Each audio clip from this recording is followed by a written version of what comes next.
As part of efforts to decongest Nigeria's densely populated correctional centers, the federal government has paid for the release of 4,068 inmates across the federation.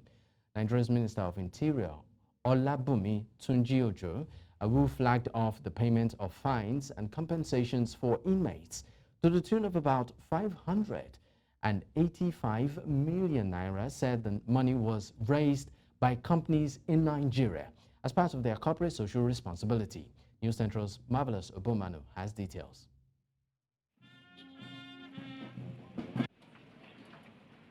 What is the price of freedom?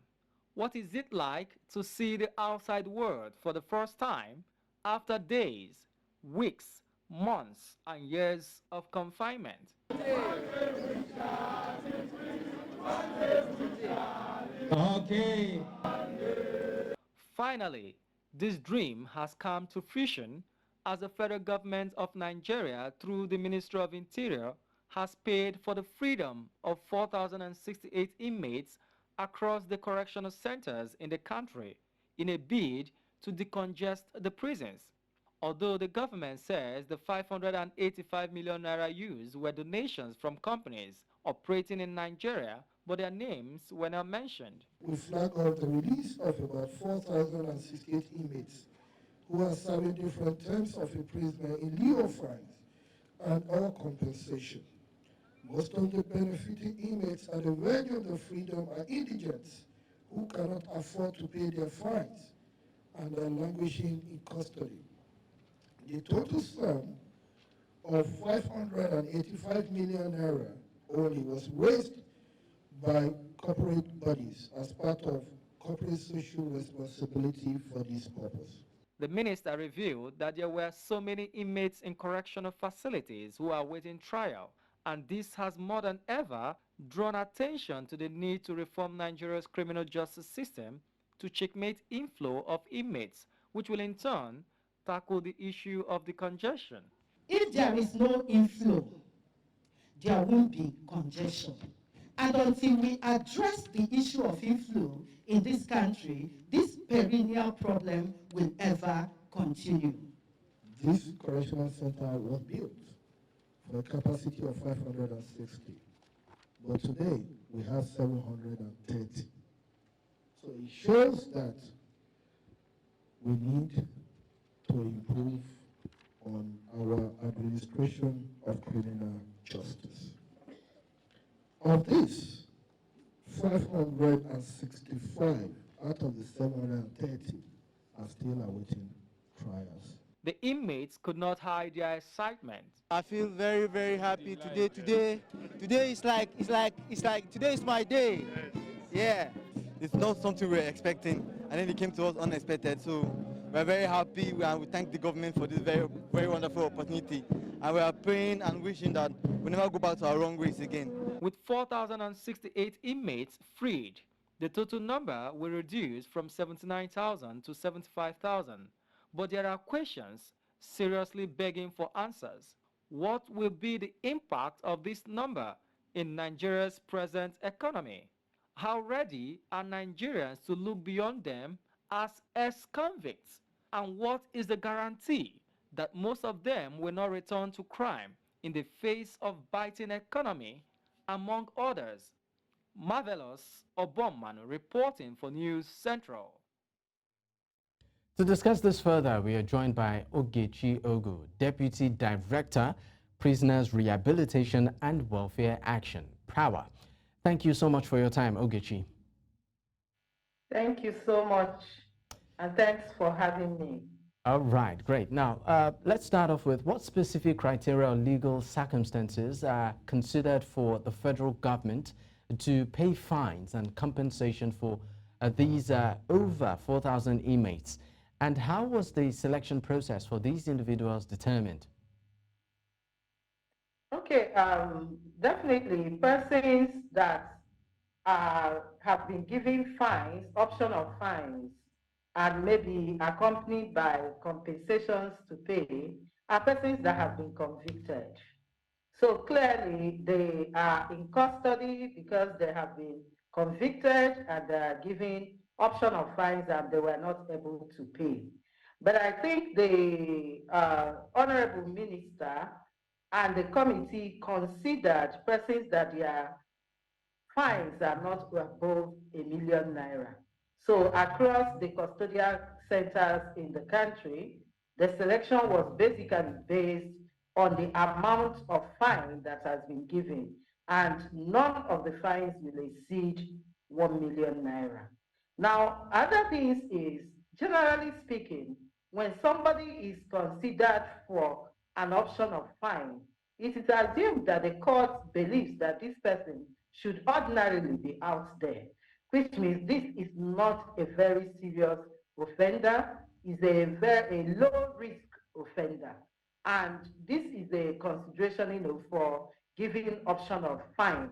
So what this ordinarily means is that if the person is in the community, nobody should be afraid, because of such persons in terms of violence or any form of threat to life.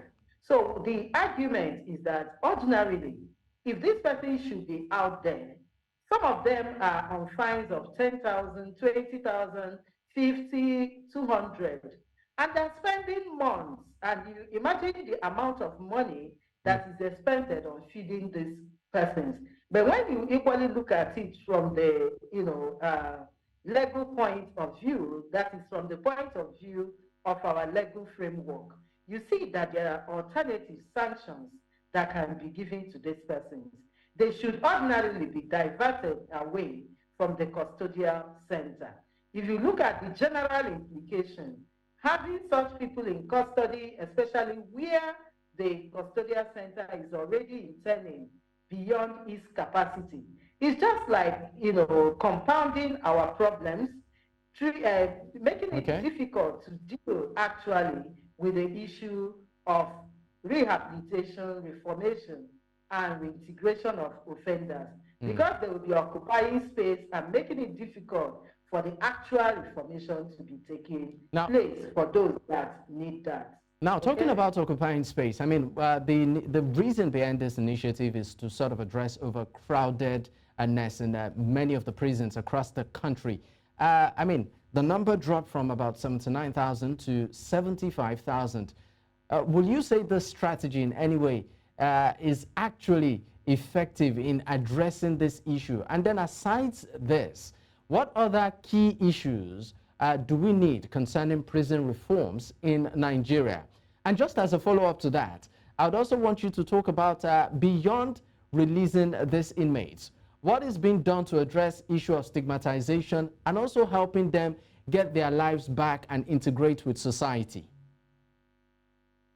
Okay, actually, what is the first question again? You are reading them. Can you give them bit by bit? Okay, the first question has to do with addressing the issue of overcrowdedness, in prison, which of course was the motive or the objective of this. But how much of an impact will this particular move make? And what other reforms need to be put in place to address the prison conditions in Nigeria?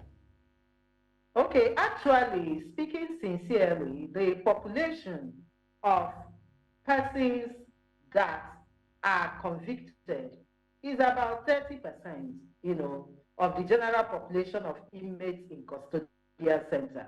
So addressing the issue of persons that have been convicted and are given options of fine is like, just scratching the problem. The actual challenge we have in terms of congestion is regarding awaiting trial persons. And that is where we have for over getting to 4 decades or even more, that has been the perennial problems we have. Always having huge numbers of persons awaiting trial in custody and the convicts being lower. Now we have selected from among the convicts to release those that have options of fine. So what that means is that if we actually, for us to have a sustainable, or sustainably address the issue of congestion, we should be looking at the area of awaiting trial persons. What is it that we can do to reduce that? Are there things that we can do to divert people The most interesting thing is that Nigeria has a legal framework to do this. We have probation, we have different components of non-custodial measures. In fact, there are other opportunities through restorative justice where persons won't even be brought into the system purely and can be released and matters settled at the police station level.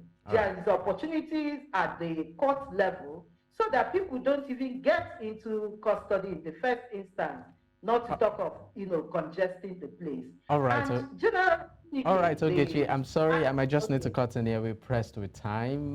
We wish we could, of course, continue with the interview, but would like to say a big thank you for making our time to shed more light on this. I'm sure that we would have more broader conversations on this topic next time. Once again, thank you so much, Ogechi Ogu, Deputy Director, Prisoner Rehabilitation and Welfare Action, PRAWA. Thank you for your time.